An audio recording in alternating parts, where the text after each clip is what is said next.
Mwenye mulituma hawa watu ati sijui wakuja wahangaisha wananchi wa Kiharu hapa, ati hakuna ofisi itafunguliwa. Wewe mwenye uliwatuma, next time hapana tuma watu hapa. Next time ujilete hapa, tuonane na wewe macho kwa macho. Hapa hakuna watu ya kutishatisha. Wasione ati mumenilea vizuri, mimi ninaheshimu watu, wafikiria sijui nini namna gani. Hiyo mambo ni bure kabisa.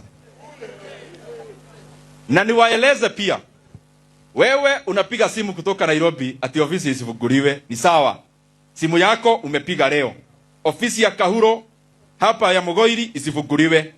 Na mimi nikapigiwa simu na wadosi wa Kenya, wananchi wa Kiharu. Sasa leo wewe angalia, simu yako kutoka Nairobi na simu ya wadosi kutoka Mugoiri, gani inafanya kazi? Daima unajua hata tuwachekelee kwa sababu wataona maneno hawajaona. Bado hatujaanza hata warm up. Hata hatujavaa viatu ya kwenda kwa uwanja na wameanza kutetemeka. Ati naenda kufungua darasa ya tile ati wanatuma polisi. My friends, wacha kutumana jirete. Tuonane na wewe mundu kumundu.